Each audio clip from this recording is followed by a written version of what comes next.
Your Alienware Aurora R7 turns on but shows no display. We will fix Windows startup errors, restore boot files, and recover your desktop using advanced recovery tools. A lot of errors pertain to this problem, and we're going to go ahead and jump into what should hopefully be a pretty straightforward process, guys. And we're going to go ahead and jump right into it.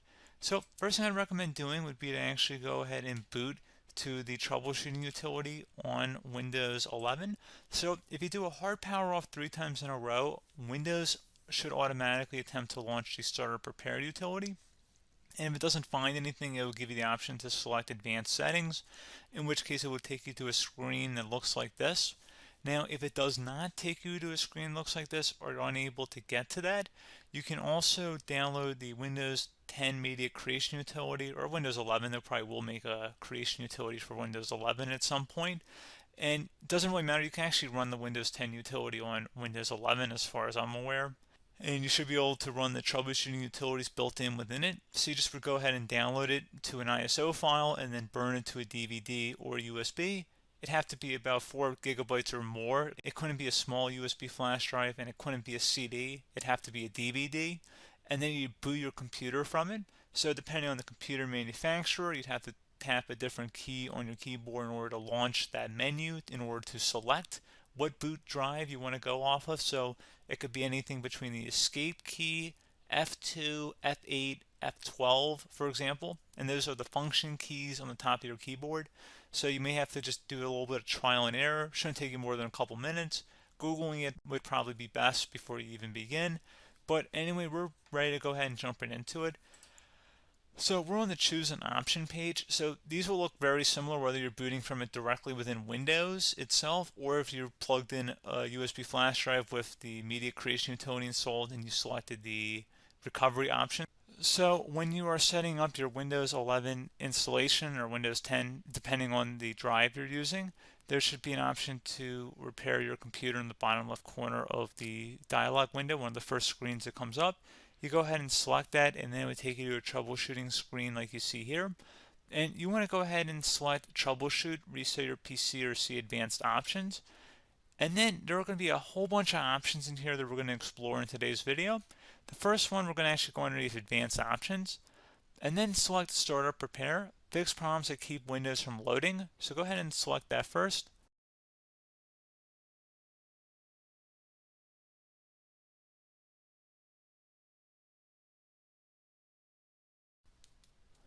Okay, so you can see it could not repair our PC. That was our first option we could try. Something else, if we go back into advanced options here and then select troubleshoot, we're going to go underneath advanced options again. You can go ahead and actually access safe mode by selecting startup settings. And then if you select the restart button, you have the option on the screen select safe mode with networking, which will give you a key on the screen. It'll tell you which key to press to enter that. I believe it's the F7 key. It'll do that for you. I'm not going to go over that in today's tutorial because I don't really want to go into safe mode, but you're more than welcome to attempt that by going into here and then selecting restart.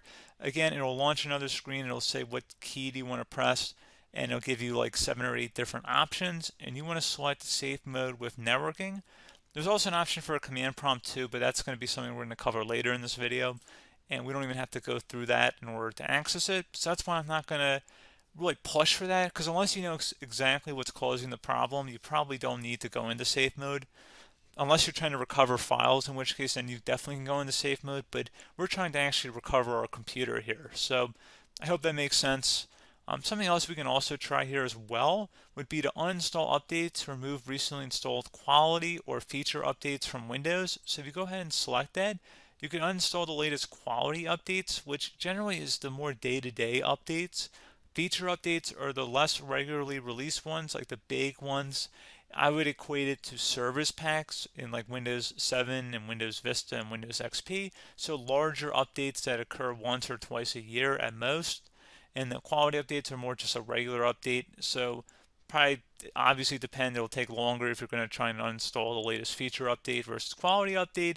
And maybe you don't need to go back that far. So just giving you guys a couple of pointers with that.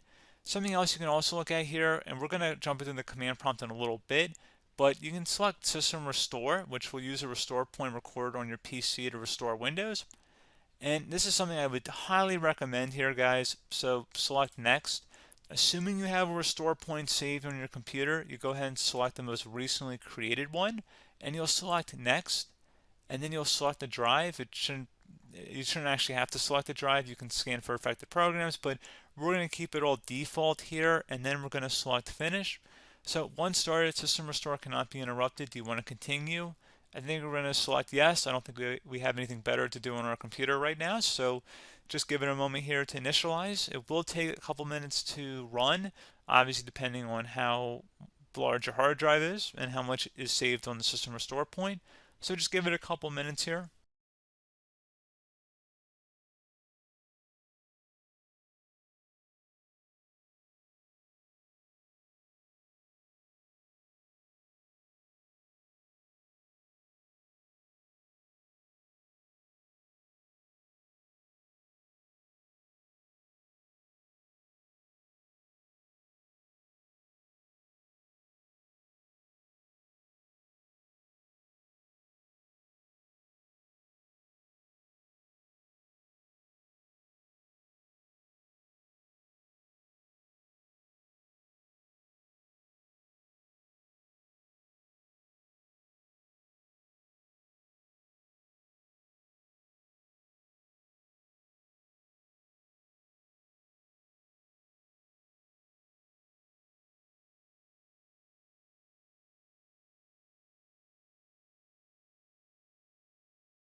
Okay, so you can see the system has been restored successfully. We're going to go over a couple different methods in addition to that if that did not work. So I'm just going to pause the video and we're going to start back on the recovery screen that we started with. Okay, so a couple other things we can try here too. If you go back into troubleshoot, you can select reset your PC while you choose to keep or remove your personal files and then reinstalls Windows. You can select to keep my files, which will remove apps and settings but keeps your personal files. You can also select remove everything, which will remove all of your personal files, apps, and settings. So this is more of a factory reset, the second option here. First option, it should not delete all of your personal files. However, it will pretty much clear most of your programs. And keep in mind, there's no guarantee that your information, number one, is even still available and easily recoverable on your computer to the point that you actually would be able to recover anything. And the second point is that there's always a chance that it won't actually recover and it will just do a factory reset anyway. So there's no guarantee that actually would keep your files anyway. So I would recommend trying to get a recovery tool and backing that up first before selecting it anyway. But again, those are a couple different options. And then something else you can try here if you go back to the choose an option. Another option, if you go underneath choose an option and select troubleshoot, advanced options, and now select where it says command prompt. Okay, so the first thing we should do is type our main hard drive here. In most cases, it should be the C drive. So you just do a C colon and then hit enter on your keyboard. So once you're underneath the C drive, we're going to type in dir and then hit enter on your keyboard. It should have program files, users, and Windows all in there. That's how you know you're in the right directory.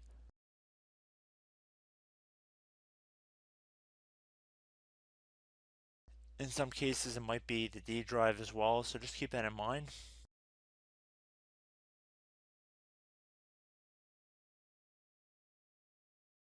Next thing we're going to do is type in cd space / Windows / system 32 / config,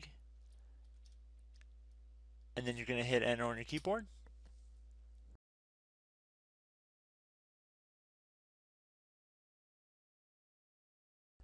So now you're going to type md space backup, if you've seen other tutorials, it might also say to put down MD backup. That's because the backup name is pretty common when you want to back something up. So you can name this whatever you want, doesn't have to be backup. So if you've already made a backup folder in the past, you could do backup 1, for example. So once you're done setting the name you want the backup to be called, hit enter on your keyboard again.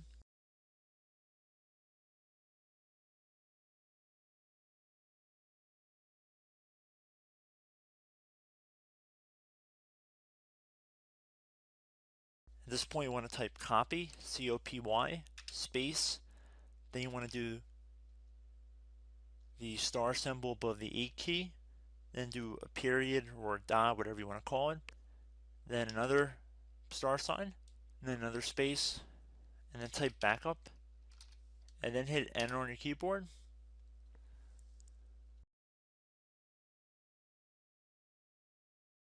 Now you want to type CD reg back, R-E-G-B-A-C-K, and then hit enter on your keyboard. So now that we are under the reg back, so now you want to type dir again, and then hit enter.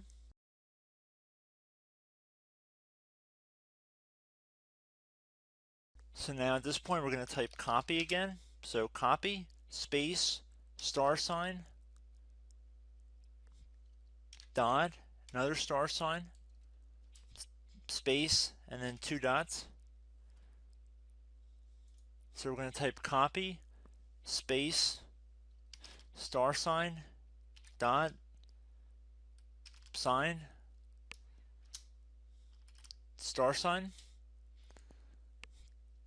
dot, dot, and then hit enter on your keyboard again. So for overwrite, you want to overwrite all. So type A on your keyboard, so capital A, and then hit enter on your keyboard.